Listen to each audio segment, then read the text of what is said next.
അങ്ങേറ്റം ദുഃഖകരമായ വല്ലാതെ വിഷമമുണ്ടാക്കുന്നൊരു സംഭവമാണ് ഉണ്ടായത്. രാവിലെ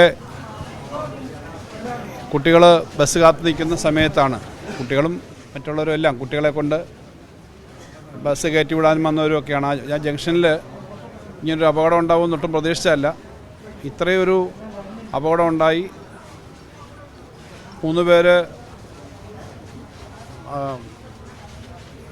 ജീവൻ നഷ്ടപ്പെട്ടു. 2-3 പേരുടെ സ്ഥിതി ഇപ്പോഴും സീരിയസ് ആയിട്ടാണ്. അപ്പം ഇങ്ങനൊരു സംഗതി ഉണ്ടായതിൻ്റെ ഞെട്ടലിൽ നിന്ന് കേരളം തന്നെ ഞെട്ടി നിൽക്കുകയാണ്.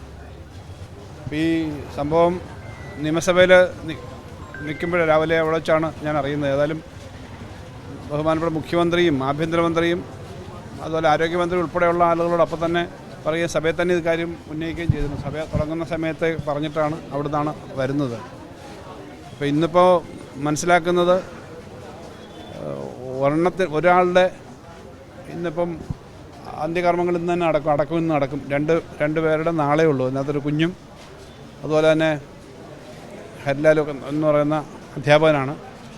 അവരുടെ നാളെ ഉള്ളൂ. അപ്പോൾ ഇത് സംബന്ധിച്ച് എല്ലാ തരത്തിലുള്ള ചികിത്സയുടെ കാര്യത്തിനകത്തും ഇവരുടെ എല്ലാ സഹായവും നൽകണമെന്നുള്ള കാര്യം അവിടെ തന്നെ നേരിട്ട് കണ്ട് നിയമസഭ നടക്കുന്ന സമയത്തായതുകൊണ്ട് അവിടുന്ന് തന്നെ പറഞ്ഞിട്ടാണ് ഇങ്ങോട്ട് പോരുന്നത്. എല്ലാ പിന്തുണയും സഹായം ഉണ്ടാവും. ഇത്തരം സംഭവങ്ങൾ ആവർത്തിക്കാതിരിക്കാൻ നോക്കുക എന്നുള്ളതാണ് ഏറ്റവും പ്രധാനം. ആ കുടുംബങ്ങളുടെ വലിയ ദുഃഖം നമുക്ക് പരിഹരിക്കാൻ പറ്റുന്നതല്ല. ഇതുപോലുള്ള കാര്യങ്ങൾ ഒഴിവാക്കാൻ വേണ്ടിയിട്ട് ഭാവിയിൽ നോക്കുക എന്നുള്ളതാണ്. അങ്ങേയറ്റം വിഷമകരമായ കാര്യത്തിൽ വേറൊന്നും പറയാനില്ല. എന്തായാലും സ്ഥലത്ത് രക്ഷാപ്രവർത്തനം ഈ സമയമായതുകൊണ്ടും രക്ഷകർത്താക്കളും നാട്ടുകാരും എല്ലാം ഉള്ളതുകൊണ്ട് രക്ഷാപ്രവർത്തനം കുറേ നടന്നു. ഇപ്പോൾ ഒരു കുഞ്ഞിനെ അവിടെ മണ്ണിനടിയിലത്തെ അപകടത്തിൽ പെട്ടതാണ്. അവിടുന്ന് പെട്ടെന്ന് രക്ഷിക്കുകയാണ് ചെയ്തത്.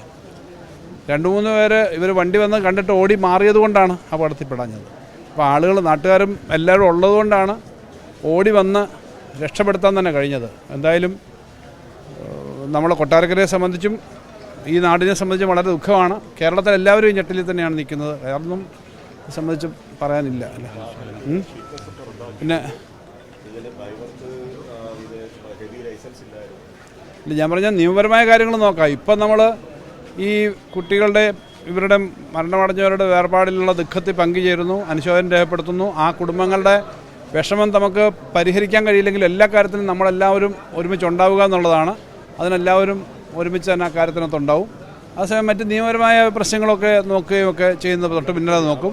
ഇങ്ങനത്തെ പിന്നെ ഇത് കൊണ്ടുവന്നതും അതിൻ്റെ അപകടവും ഒക്കെ അടക്കമുള്ള കാര്യങ്ങൾ പിന്നാലെ സീരിയസ് ആയിട്ട് തന്നെ ഗവൺമെൻറ്റിൻ്റെ പോലീസിൻ്റെയും വകുപ്പിൻ്റെ ഒക്കെ അന്വേഷണവും കാര്യങ്ങളും വേണം. ടിപ്പർ ലോറി രാവിലെ സാധാരണഗതിയിൽ സ്കൂൾ സമയത്ത് ഓടാറില്ല. അതൊക്കെ അതിന് മുമ്പാണ്. അങ്ങനെയൊക്കെ ഉള്ളൊരു നിയമപ്രശ്നമുണ്ട്. അതൊക്കെ ഈ സമയത്ത് അതിൻ്റെ കാര്യങ്ങളല്ല. അത് പരിശോധിച്ച് അത്തരം കാര്യങ്ങളൊക്കെ അവർ ചെയ്യട്ടെ. പക്ഷേ ഇപ്പോൾ നമുക്ക് ഇവരുടെ ഈ അന്ത്യകർമ്മങ്ങൾ വീട്ടുകാരുടെ വിഷമം ഇതെത്തിക്കുന്ന കാര്യം ഏറ്റവും പ്രധാനം. 3 പേര് വളരെ സീരിയസ് ആയിട്ടാണ് ഹോസ്പിറ്റലിൽ കിടക്കുന്നത്. വളരെ സീരിയസ് തന്നെയാണ്. മെഡിക്കൽ കോളേജിലേക്ക് പോയിട്ടുണ്ട്. അപ്പോൾ അങ്ങനെയുള്ള ആളുകളുടെ കാര്യത്തിനകത്ത് പരമാവധി സഹായം ശ്രദ്ധയും ഗവൺമെൻറ്റിൻ്റെ ഭാഗത്തുനിന്ന് ആരോഗ്യമന്ത്രി എല്ലാ പ്രത്യേക ശ്രദ്ധയും കൊടുക്കുന്ന കാര്യം പറഞ്ഞിട്ടുണ്ട്. വീണ്ടും ആ കാര്യം നമുക്ക് പറയാം ഹോസ്പിറ്റലിൽ. അപ്പോൾ അതാണ് നമുക്കിപ്പോൾ ആദ്യം ചെയ്യേണ്ടത്. അതിനകത്തുള്ള കാര്യം ഇപ്പോഴോ പോസ്റ്റ്മോർട്ടം ഇനിയിപ്പോൾ ഒരു 3:30 പോസ്റ്റ്മോർട്ടം നടപടികൾ പൂർത്തിയാകുമെന്നാണ് ഞാൻ മനസ്സിലാക്കിയത് സംസാരിച്ചപ്പോൾ. അപ്പോൾ 2 ബോഡി ഇവിടെ തന്നെ മോർച്ചറി വെക്കും, 1 ബോഡി ഇന്ന് കൊണ്ടുപോയിട്ട് അടക്കും. അതാണ്.